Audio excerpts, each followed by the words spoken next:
Artificial tears are a first-line therapy for many with dry eye disease, but man, is that eye drop aisle in the drugstore intimidating.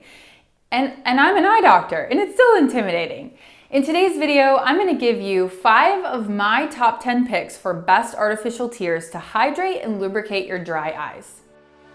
Welcome to Eye School with Dr. D, where my goal is to arm you with the knowledge you need to take control of your eye health and have the best vision possible.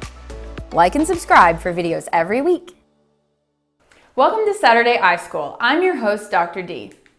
Here on Saturday School, we take a look through a different lens at eye health and vision topics. This month, I'm doing an Ask the Eye Doc Saturday where I answer some of the most common questions I get about eyes and eye health. As a reminder, enrollment in Eye School doesn't have any prereqs, so hit that subscribe button below to join my pupils.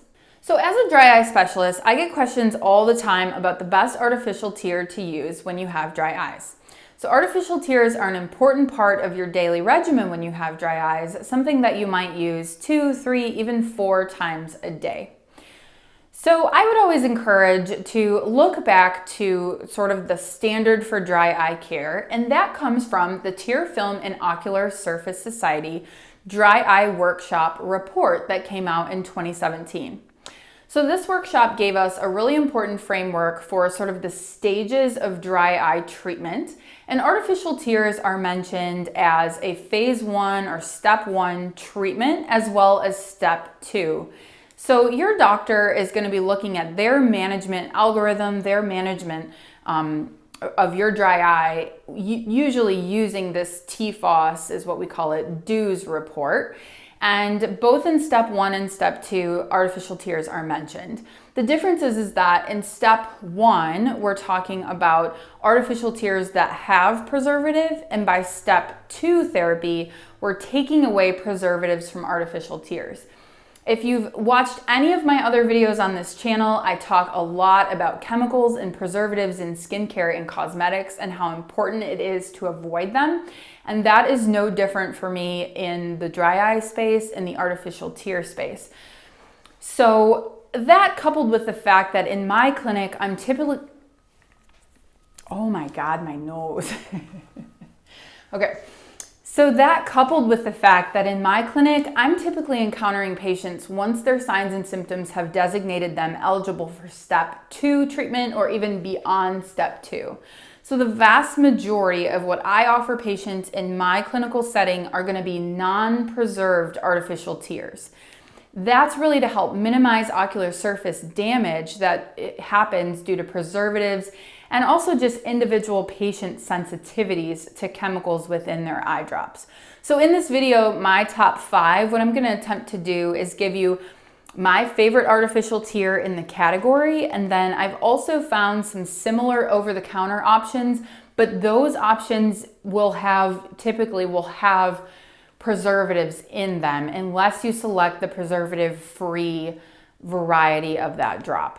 All right, so even when my patients are diagnosed with moderate or severe dry eye, I'm typically going through their medication list and replacing any preserved over-the-counter artificial tears with non-preserved. I'm pretty particular about using non-preserved, but your doctor may or may not be, or you may not be at the point where you're seeking help from a doctor just yet, and that's why I tried to set up this video so that we could give you both options. So without further ado, let's get into my kind of top categories and my picks for the best dry eye drops. All right, so one more thing. It's important to know that preservative-free artificial tears are just stored differently than preserved artificial tears. So your preserved artificial tears tend to be available in a larger size bottle. So they're able to put more fluid in the bottle because there's preservatives to help keep it safe.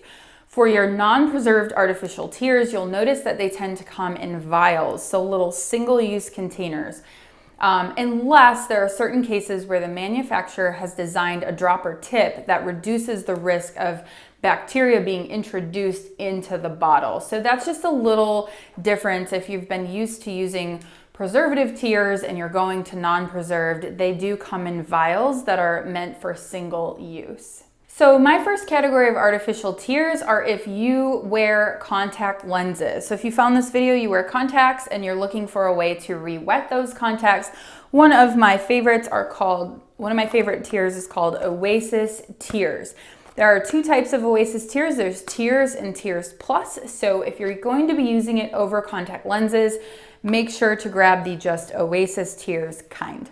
Why do I love them? I've been using these drops for my patients for the last 8 or 9 years now. They're obviously preservative free. They can be used over your contact lenses and they do not blur vision in contacts, which can be a big issue when you're wearing contacts and trying to use artificial tears over them. The over-the-counter version of this type of drop, my favorite pick is Blink Tears, and you're looking for the Blink Tears for contact lenses. So here's an additional pro tip for contact lens wear. If you wear contact lenses, put a drop of artificial tear into the bowl of the lens before inserting that lens into your eye. This puts an artificial tear into your eye with the contact lens and helps cushion those lenses for a little bit longer. Contact lenses actually alter your tear film when they're in the eye, no matter how moisturized that lens might be. So your tears end up getting separated into pre-lens and post-lens compartments, and that contributes to loss of what we call the homeostasis of the tear film, or the balance of the tear film. Your tears actually, sometimes people think of them as just being watery, and they certainly are watery, but tears are much more complicated than that. There are electrolytes in there and proteins and anti-inflammatories, and the balance of your tears is actually really, really important. And so contact lenses tend to kind of throw off that balance and can lead to feelings of discomfort and dryness.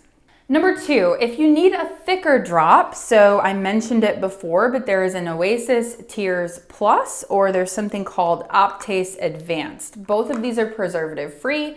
I've been using them again for years. They have a higher concentration of hyaluronic acid and they're thicker. So they will blur contacts, and I don't recommend them for use with contacts. But these are great if you have a little bit more severe dry eye and you're looking for a drop that will last longer. The closest I found over the counter to this is called Sustain Hydration. This is the newest Sustain product, and it is meant for more severe dry eye.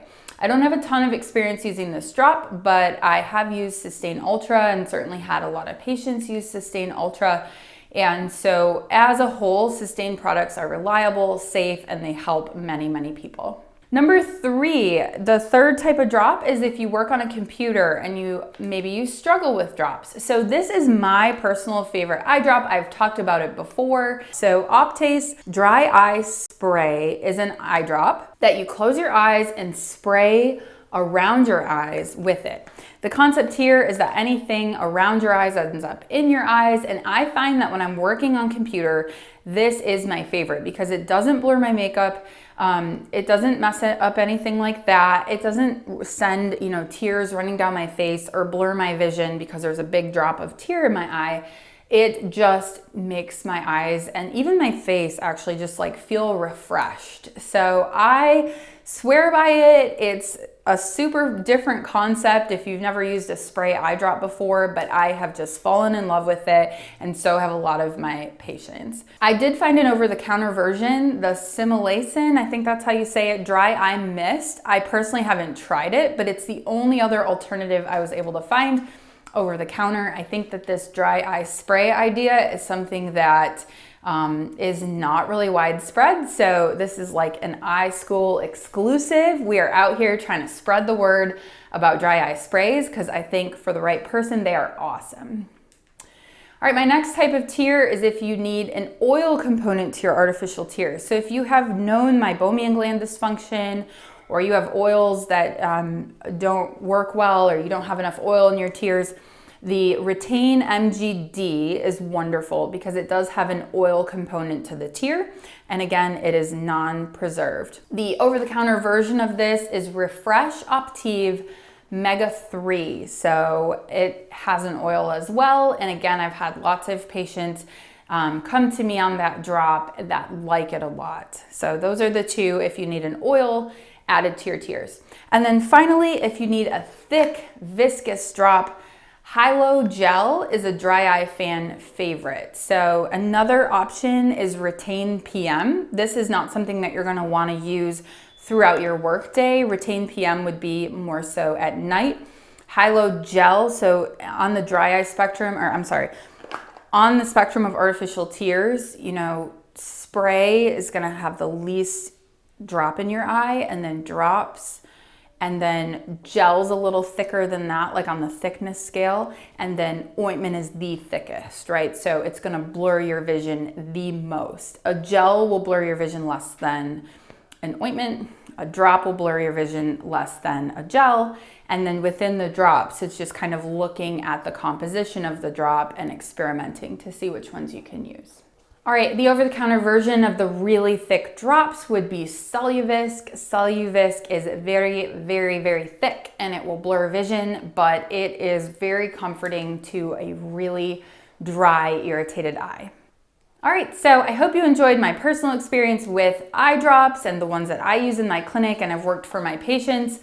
If you have different eye drops you use, make sure to leave that in the comments below. I love to hear from you guys, but that is it for today's Saturday School. Thank you for attending. This does count as extra credit, you little overachiever you. If you liked this content, please give it a thumbs up because that's how YouTube knows that these videos are helpful to my subscribers. And by the way, if you're not a subscriber, maybe become one. Today's as good a day as any. I'll see you next time.